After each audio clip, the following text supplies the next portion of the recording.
Hi ಎಲ್ಲರಿಗೂ ನಮಸ್ಕಾರ. ನಾನಿವತ್ತು ಈ ಬಿಸಿಲಲ್ಲಿ ಎಲ್ರಿಗೂ ದೇಹನ ಹೇಗೆ ತಂಪಾಗಿಟ್ಕೊಳ್ಳೋದು ಅಂತ ಇರ್ತೀರಲ್ವ, ಅದಕ್ಕೋಸ್ಕರ ಒಂದು ಸೂಪರ್ ಆಗಿರೋ ಒಂದು ಫ್ರೂಟ್ ತೊಗೊಬಂದಿದ್ದೀನಿ. ಇದನ್ನು ರೋಸ್ ಆಪಲ್ ಮತ್ತು ವಾಟರ್ ಆಪಲ್ ಅಂತಲೂ ಕೂಡ ಕರೀತಾರೆ. ಬೇರೆ ಬೇರೆ ಕಡೆ ಬೇರೆ ಹೆಸರು ಕರೀತಾರೆ. ನಿಮ್ಮ ಕಡೆ ಎಲ್ಲ ಏನು ಹೆಸರು ಕರೀತಾರೆ ಅಂತ ಇದನ್ನು ಕಮೆಂಟ್ ಮಾಡಿ.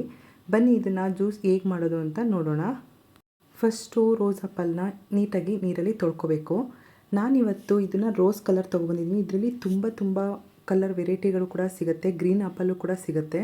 ಇದು ನಮ್ಮ ದೇಹಕ್ಕೆ ಈಗ ಬಿಸಿಲಲ್ಲಂತೂ ತುಂಬಾ ಒಳ್ಳೆ ಫ್ರೂಟ್ ಅಂತಲೇ ಹೇಳ್ಬೋದು. ನೀಟಾಗಿ ತೊಳ್ಕೊಂಡಾದ್ಮೇಲೆ ಈ ಥರ ಚಿಕ್ಕದಾಗಿ ಕಟ್ ಮಾಡ್ಕೋಬೇಕು. ಯಾರಿಗೆಲ್ಲ ಈ ಬಿಸಿಲಲ್ಲಿ ದೇಹ ಉಷ್ಣತೆ ಜಾಸ್ತಿ ಆಗಿರುತ್ತೆ ಅವ್ರಿಗೆ ದಿಢೀರ್ ಅಂತ ಕಡಿಮೆ ಆಗುತ್ತೆ, ಅಷ್ಟು ಒಳ್ಳೆ ಫ್ರೂಟು ಇದು. ಎಲ್ಲೇ ಸಿಕ್ಕಿದ್ರೂ ಕೂಡ ಮಿಸ್ ಮಾಡ್ದಂಗೆ ತೊಗೊಬಂದು ಜ್ಯೂಸ್ ಮಾಡ್ಕೊಳ್ಳಿ. ಕಟ್ ಮಾಡಿಕೊಂಡು ಇದನ್ನು ಒಂದು ಮಿಕ್ಸರ್ ಗ್ರೈಂಡರ್ಗೆ ಹಾಕ್ಕೋಬೇಕು. ಇವಾಗ ಇದಕ್ಕೆ 1 ಸ್ಪೂನಷ್ಟು ಜೇನುತುಪ್ಪ ಹಾಕ್ಕೊಂಡಿದ್ದೀನಿ. ನೀವು ಬೇಕಾದರೆ ಸಕ್ಕರೆ, ಬೆಲ್ಲ ಏನು ಬೇಕಾದರೂ ಹಾಕ್ಕೋಬೋದು. ಮತ್ತು 1 ಓಡಷ್ಟು ನಿಂಬೆ ರಸ ಹಾಕ್ಕೊಂಡಿದ್ದೀನಿ. ಈ ಬೇಸಿಗೆಯಲ್ಲಿ ಅಂತೂ ನಮ್ಮ ದೇಹನ ತಂಪಾಗಿಟ್ಕೋಬೇಕು ಅಂತ ಅಂದರೆ ಈ ಫ್ರೂಟ್ ಎಲ್ಲೇ ಸಿಕ್ಕಿದ್ರೂ ಕೂಡ ಮಿಸ್ ಮಾಡ್ದಂಗೆ ತೊಗೊಬನ್ನಿ. ಇವಾಗ ಇದಕ್ಕೆ ಸ್ವಲ್ಪ ಬ್ಲ್ಯಾಕ್ ಪೆಪ್ಪರ್ ಪೌಡರ್ ಹಾಕ್ಕೊಂಡು ಸ್ವಲ್ಪ ನೀರು ಹಾಕ್ಕೊಂಡು ಇದನ್ನು ನುಣ್ಣಗೆ ರುಬ್ಕೋಬೇಕು. ಇದನ್ನು ಫ್ರೂಟ ಹಾಗೆ ಕೂಡ ತಿನ್ಬೋದು, ಇಲ್ಲ ಈ ಥರ ಜ್ಯೂಸ್ ಮಾಡಿ ತಿನ್ಬೋದು. ಮತ್ತು ಇದಕ್ಕೆ ಒಂದು ಮಸಾಲ ಕೂಡ ಮಿಕ್ಸ್ ಮಾಡಿಕೊಂಡು ತಿನ್ನೋ ಹಾಗೆ ನಾನು ಈ ವಿಡಿಯೋದಲ್ಲಿ ತೋರಿಸ್ತಾ ಇದ್ದೀನಿ. ನೋಡಿ, ಇವಾಗ ಜ್ಯೂಸ್ ಆಗಿದೆ. ಇದಕ್ಕೆ ಹೊರಗಡೆ ಎಲ್ಲ ಸಿಕ್ಕುತ್ತಲ್ಲ ಆ ಜ್ಯೂಸ್ ಆದರೆ ಆರ್ಟಿಫಿಷಿಯಲ್ ರೋಸ್ ಕಲರ್ ಕೂಡ ಹಾಕಿರ್ತಾರೆ. ನಾನು ಯಾವುದೇ ಕಲರ್ ಕೂಡ ಹಾಕ್ತೇನೆ, ಒರಿಜಿನಲ್ ಕಲರ್ ಮತ್ತು ಫ್ಲೇವರಲ್ಲಿ ಮಾಡ್ಕೊಂಡಿದ್ದೀನಿ. ನೀವು ಕೂಡ ಇದೇ ಥರ ಮಾಡ್ಕೊಳ್ಳಿ, ತುಂಬಾ ಚೆನ್ನಾಗಿರುತ್ತೆ. ಇವಾಗ ಇದೇ ಫ್ರೂಟಿಗೆ ಮಸಾಲ ಹೇಗೆ ಹಾಕೋದು ಅಂತ ನೋಡೋಣ.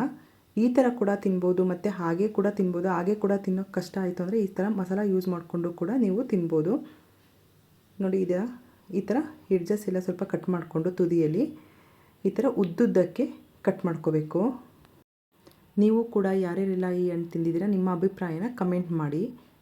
ಎಷ್ಟೊಂದು ಜನಕ್ಕೆ ಇವಾಗ ಬಿಸಿಲಲ್ಲಿ ಜೀರ್ಣಕ್ರಿಯೆ ಚೆನ್ನಾಗಿರಲ್ವಲ್ಲ, ಅವ್ರಿಗೂ ಕೂಡ ಇದು ತುಂಬಾ ಉಪಯೋಗ ಆಗುತ್ತೆ. ಇದರಲ್ಲಿ ತುಂಬ ರೋಗ ನಿರೋಧಕ ಶಕ್ತಿ ಕೂಡ ಇದೆ. ಇದು ವಿಟಮಿನ್ ಸಿ ಜಾಸ್ತಿ ಇರೋದ್ರಿಂದ ಸ್ಕಿನ್ನಿಗೂ ಕೂಡ ಒಳ್ಳೆಯದು.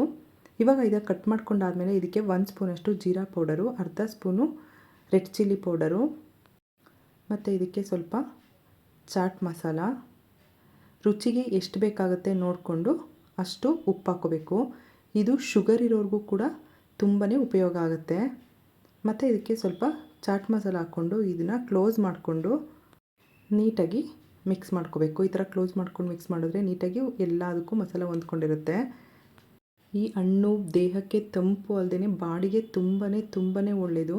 ನೀವು ಕೂಡ ತಪ್ಪದೇನೆ ಮಾಡಿ. ಇವಾಗ ಆಲ್ರೆಡಿ ತಿಂದಿರೋರು ಹೇಗಿತ್ತು ಅಂತ ಒಂದು ಸಲ ಕಮೆಂಟ್ ಮಾಡಿ. ನೋಡಿ, ಇವಾಗ ರೆಡಿಯಾಗಿದೆ. ತುಂಬಾ ಚೆನ್ನಾಗಿರುತ್ತೆ. ನೀವು ಕೂಡ ಜ್ಯೂಸು ಮತ್ತು ಈ ಥರನೂ ಮಾಡಿಕೊಂಡು ತಿನ್ಬೋದು. ಈ ಬೇಸಿಗೆಯಲ್ಲಿ ತಂಪಾಗಿ ದೇಹಕ್ಕೆ ತುಂಬಾ ಉಪಯೋಗವಾಗುವಂತಹ ಒಂದು ಹಣ್ಣಿನ ರೆಸಿಪಿನ ನಿಮ್ಮ ಜೊತೆ ಶೇರ್ ಮಾಡ್ಕೊಂಡಿದ್ದೀನಿ. ಇವತ್ತಿನ ವಿಡಿಯೋ ನಿಮಗೂ ಕೂಡ ಇಷ್ಟ ಆಯಿತು ಅಂದರೆ ಪ್ಲೀಸ್ ನಮ್ಮ ಚಾನಲ್ನ ಲೈಕ್ ಮಾಡಿ, ಕಮೆಂಟ್ ಮಾಡಿ ಮತ್ತು ಫ್ರೆಂಡ್ಸು ಫ್ಯಾಮಿಲಿ ಜೊತೆ ಶೇರ್ ಮಾಡ್ಕೊಳ್ಳಿ. Thank you for watching.